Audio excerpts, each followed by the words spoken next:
최근에 어린이집 CCTV에 녹화된 한 영상이 온 국민들에게 쇼크를 주었습니다. 2015년 1월 8일 인천광역시의 한 어린이집, 점심시간에 보육교사 양 씨가 음식을 남긴 4살 된 어린아이를 불러 음식을 먹으라고 합니다. 근데 이 아이가 김치를 먹고 뱉어버립니다. 그 순간 보육교사의 손이 높이 올려졌다가 이 아이를 향하여 사정없이 내리칩니다. 이 아이는 거의 날아가다시피 땅바닥에 부딪힙니다. 한동안 충격으로 머뭇거리다가 겨우 일어났습니다. 보육교사는 아무 일 없다는 듯이 식판을 치우는데 보육교사가 떠난 자리에 이 아이는 자기가 뱉은 그 음식을 다시 주워 먹었습니다. 이 영상의 다른 구석을 보면 같은 클래스의 다른 아이들도 저쪽 구석에 일렬로 쪼그리고 앉아서 무릎을 꿇고 이 광경을 고스란히 다 보고 있었습니다. 물론 학부모와 국민들은 경악을 금치 못했습니다.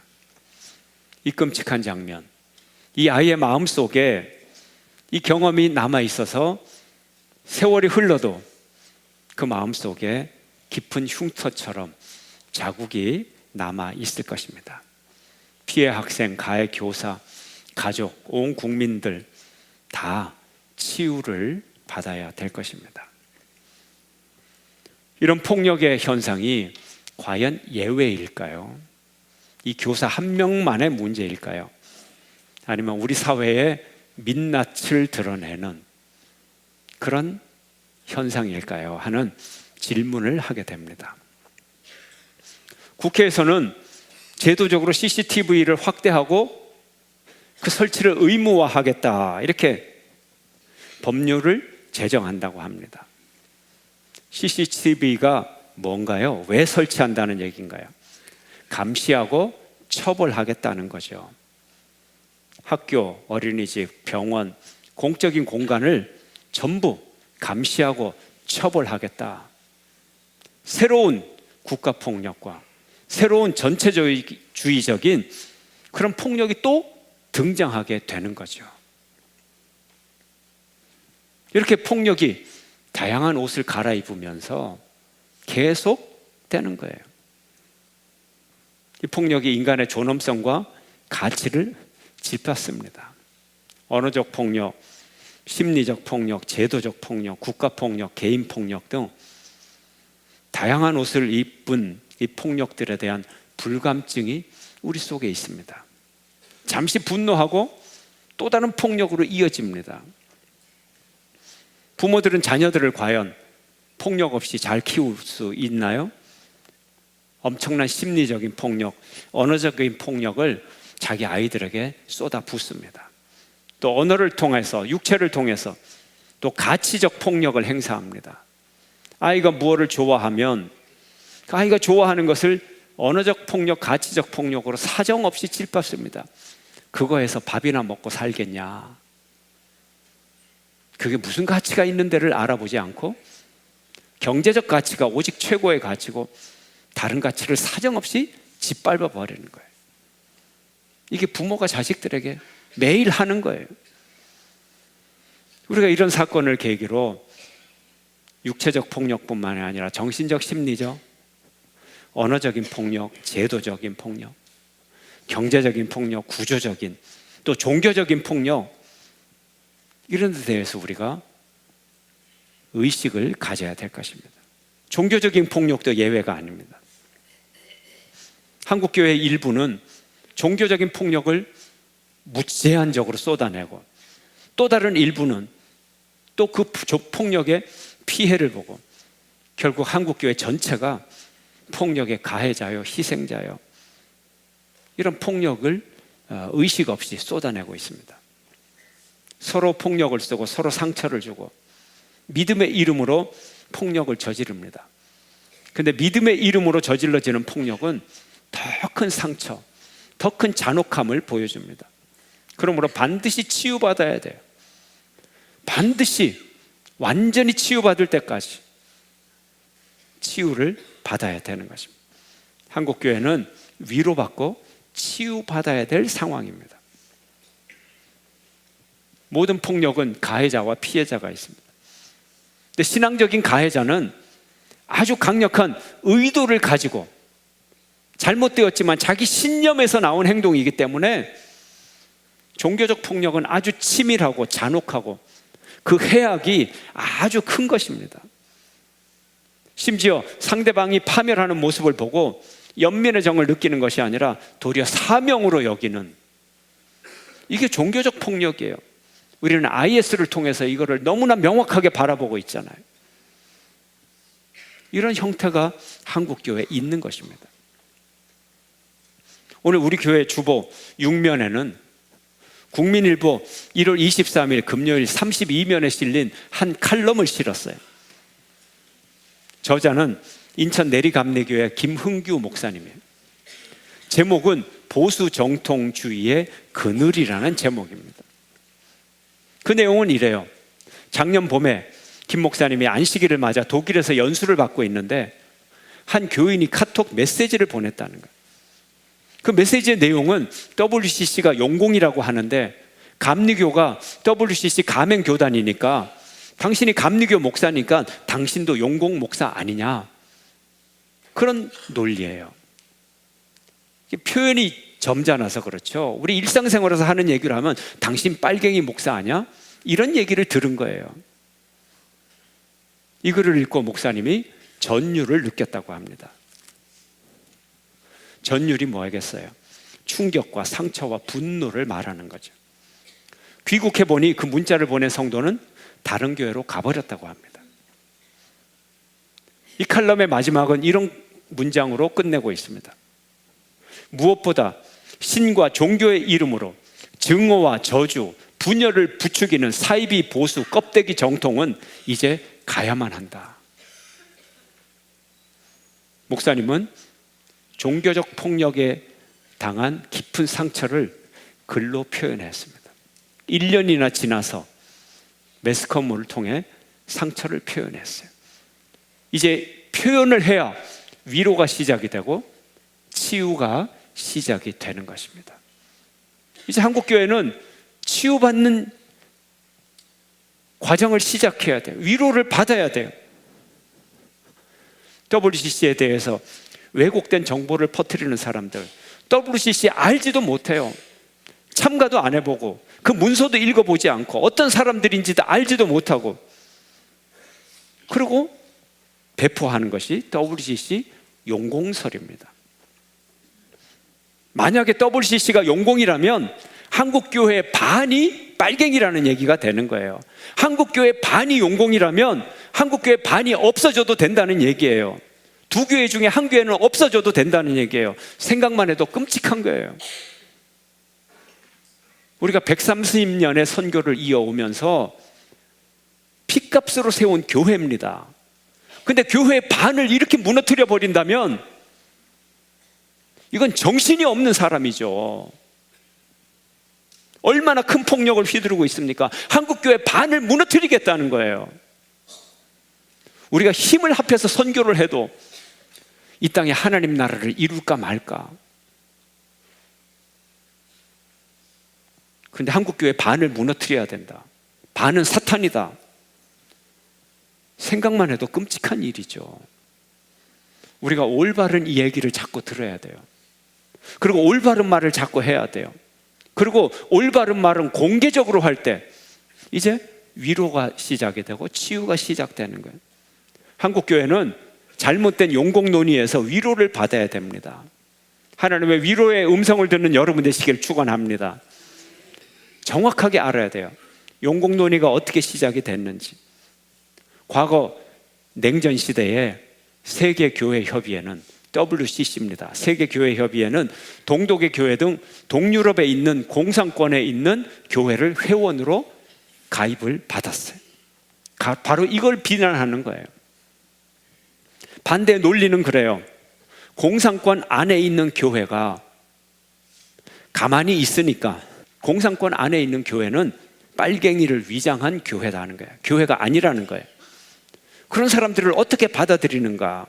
결국 세계교회협의회도 공산주의를 인정하는 빨갱이 집단이다. 이것이 비난의 요지예요. 정말 그런가요? 냉전 시대에 공산국가에 있는 교회, 정말 그랬나요? 어떤 형편이었나요? 세계교회협의회는 왜 동유럽에 있는 공산권의 교회를 회원으로 받아들였나요? 공산권의 교회는 공산주의가 좋아서 협조하고 가만히 있었던 것이 아니었습니다. 그들은, 그 성도들, 교회들은 엄청난 고난을 당했어요. 저항할 힘이 없어요. 왜요? 레닌, 스탈린 치하에 2천만 명의 사람이 죽는데 거기에 무슨 수로 저항을 합니까? 숨도 쉬기 어려운 그런 상황 가운데 그들이 있었습니다. 세계교회협의회가 과거 동유럽의 교회를 회원교회로 받아들인 것은 그들을 세계 무대에 세워서 교회 하나됨을 확인하고, 인간의 신앙은, 우리의 신앙은 인간의 이데올로기보다도 더 고귀하고 더 높은 것이다. 정치 체계가 어떤 체계이든 간에 우리의 교회됨은 예수 그리스도를 고백하면 모든 교회는 진정한 교회다. 이걸 강조하는 거예요.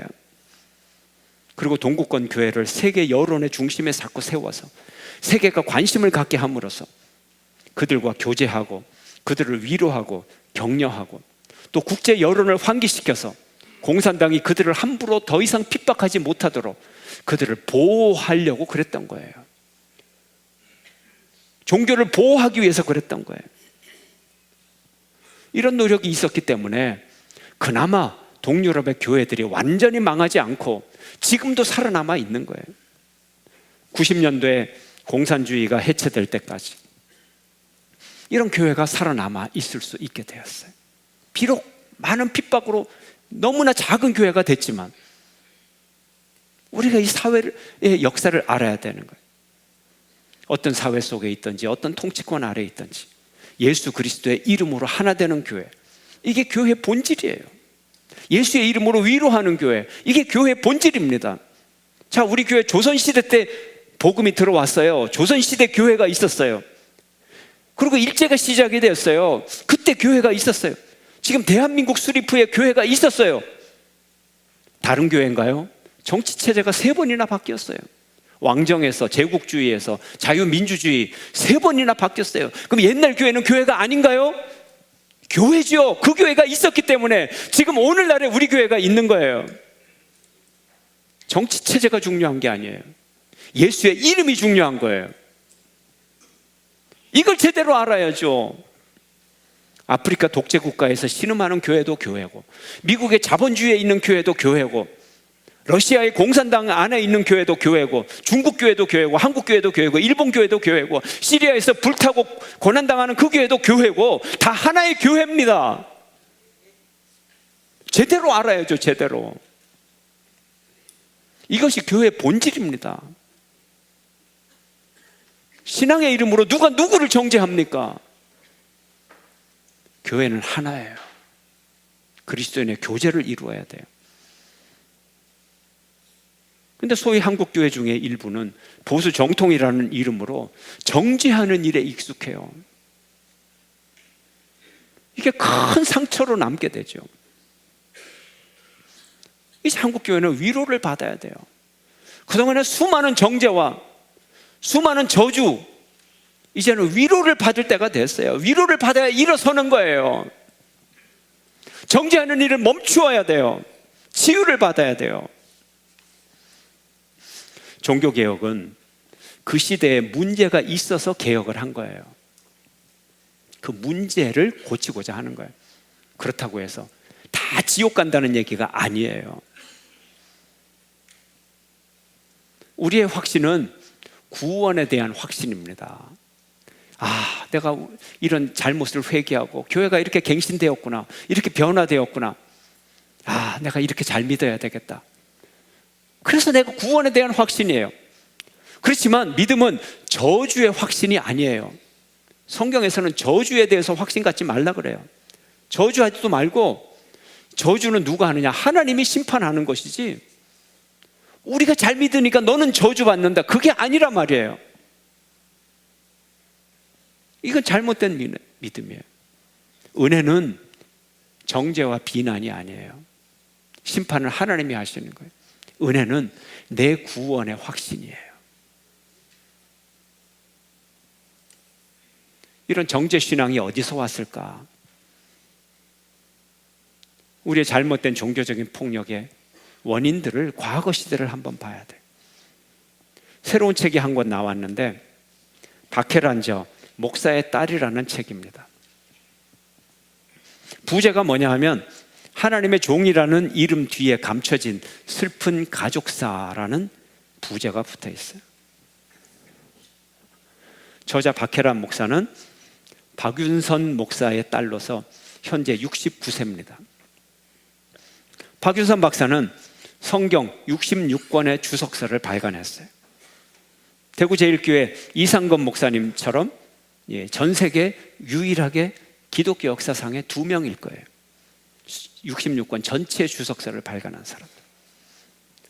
루터나 칼빈도 66권 전체를 주석하지는 않았어요. 한국계 신학계의 거목이라고도 말할 수 있는 것입니다.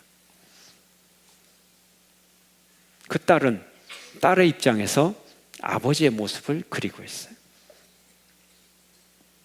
이 박윤선 목사는 유교적이고 가부장적인 권위주의에 사로잡힌 분이었다고 저자는 말합니다. 저자는 아버지가 어머니에게 아주 매정하게 대했고 때때로 손찌검도 했다고 증언을 합니다. 그리고 자녀들에게는 전혀 아버지로서의 사랑을 단 한 번도 보여주지 않았다. 집안에서도 철저하게 그냥 목사님이셨다.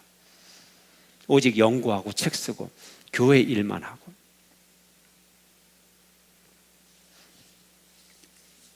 저자는 아버지가 육과 영을 구분하고 육적인 차원은 무가치하고 더러운 것으로 여기는 이원론적인, 비성경적인 이원론적 세계관을 갖고 있었다. 이렇게 말합니다. 저자가 본 아버지의 하나님은 사랑의 하나님이 아니고 자비의 하나님이 아니고 죄를 지으면 아주 엄벌에 처하는 무서운 하나님이었다. 그래서 목숨 걸고 충성을 해야만 겨우 구원을 받을 수 있는 그런 율법주의적인 하나님이었다. 이렇게 지적을 하고 있어요. 또한 저자는 아버지 박윤선 목사는 샤머니즘적인 기복신앙에 사로잡혀 있었다. 이렇게 말합니다. 잘못하면 벌을 받고 조금 정성을 다하면 축복해주고 이런 샤머니즘적인 이 하나님을 신으로 착각했다는 거죠. 박혜란에 져서 목사의 딸은 유교적 권위주의, 샤머니즘적 기복주의, 율법주의, 이원론의 상처를 입은 한국교회를 위로하고 있는 것입니다. 드러내야 위로가 되고 드러내야 치유가 되는 거예요. 한편으로는 신학적 거장으로 알려진 아버지의 이 뒷모습을 공개함으로써 저자 자신의 상처를 치유받고자 하는 그 처절한 몸부림이 이 책 속에 보여지는 것입니다. 이제 그가 이 책을 만천하에 공개함으로써 저자 자신과 한국 교회에 치유를 가져오게 되었습니다. 우리가 올바른 말을 공개적으로 함으로써 치유받을 수 있고, 만약에 이 말을 공개적으로 하지 못하면 이 상처는 점점 깊어지고 병이 되어 갈 것입니다. 그러나 올바른 말을 함으로써 치유가 시작되는 것입니다. 주님이 우리의 혀를 고쳐주시고 우리의 귀를 고쳐주셨어요. 이것이 치유의 시작이에요. 회복의 시작이에요. 한국교회가 받은 엄청난 상처들, 이젠 위로받아야 돼요. 무엇이 잘못됐다는 것을 얘기하고 정죄하기 위해서가 아니라 위로하기 위해 이제는 언어적으로 표현해야 돼요. 그것이 오늘날 우리의 사명입니다. 상처받고 병 들어가는 한국교회, 위로받고 치유받아야 되는 거예요.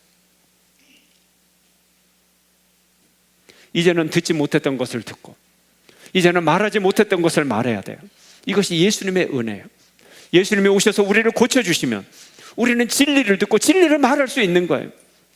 예수님께서 갈릴리 호수에 오셨을 때 사람들이 귀먹고 말 못하는 사람을 예수님께 데리고 와서 손을 얹어 안수하여 고쳐주시기를 기도했어요.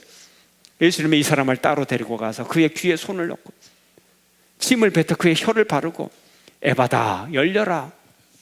그때 귀가 열리고 그의 혀가 열렸어요. 그가 이제 진리를 들을 수 있고 그의 혀가 진리를 말할 수 있었어요. 예수님이 그에게 말하지 말라고 했지만 그가 말리면 말릴수록 더욱더 크게 말했어요. 그 소식을 더 널리 전했어요. 많은 사람들이 그 소식을 듣고 놀라서 말합니다. 예수님이 하시는 일은 모두 훌륭하다. 듣지 못하는 자가 듣고 말 못하는 자가 말을 하는도다. 귀 먹고 말 더듬는 장애가 무엇입니까? 깨닫지 못하고 표현 못하는 것을 말하죠. 보고 듣는다, 깨닫는 거예요. 깨닫는 거. 깨달아야 믿는 거예요. 어떤 사람은 말합니다. 기독교는 아는 종교가 아니라 믿음의 종교다. 아닙니다. 알아야 믿습니다. 믿어야 알게 되는 거예요. 무지하게 그냥 믿기만 하라. 아닙니다. 믿을 수가 있나요? 그러면 잘못 듣죠. 잘못된 정보를 가지고 교회에 상처 주는 얘기만 하게 되는 거죠. 제대로 알아야죠. 세계 시민이 되어서, 교양인이 되어서, 지성인이 되어서 제대로 세상을 볼 줄 알아야죠. 광신자가 될 겁니까? 하나님이 주신 믿음의 지성인이 될 겁니까? 예수님은 벙어리의 혀를 풀어 말하게 하셨어요. 이제 이 사람은 더 이상 벙어리가 아니에요. 이제 겨우 말 못하다가 말하게 되었는데 어떻게 이 말을 중지할 수가 있어요? 어떻게 이 말을 멈출 수가 있어요? 계속 말하는 사람이 된 거예요. 계속 복음을 증언하는 사람이 된 거예요. 뭐를 증언합니까? 십자가를 증언하는 거죠. 십자가는 긍휼과 용서예요. 십자가는 자비와 용서예요. 우리가 믿는 것은 십자가입니다. 우리는 저주와 증오가 아니에요. 정죄가 아니에요. 우리는 교회를 위로해야 돼요. 정죄와 증오가 아닌 예수 그리스도의 사랑으로, 긍휼과 용서로. 우리는 세상을 위로해야 돼요. 무엇으로? 증오와 미움이 아닌 십자가의 긍휼과 자비와 용서로. 이것이 우리가 걸어가야 될 길이에요. 이것이 우리가 해야 될 얘기고 우리가 들어야 될 복음이에요. 예수를 만난 성도는 큰 소리로 진리를 말해야 됩니다. 이것이 위로의 소식이고 이것이 치유의 소식입니다. 큰 소리로 공개해야 치유가 일어납니다. 성도의 혀를 막을 자가 없습니다. 한국 사회에서 폭력은 사라질지어다. 한국 교회에서 종교적 폭력은 사라질지어다. 진리를 들을지어다. 진실을 말할지어다. 진리를 통하여 자유할지어다. 죄로부터 자유할지어다. 한국 교회여 위로받을지어다. 한국 교회여 치유받을지어다. 오 불쌍한 대한민국이여 위로받을지어다. 오 불쌍한 대한민국이여 치유받을지어다. 저와 여러분이 위로와 치유자가 되어 세상에 나가시기를 주의 이름으로 축원합니다.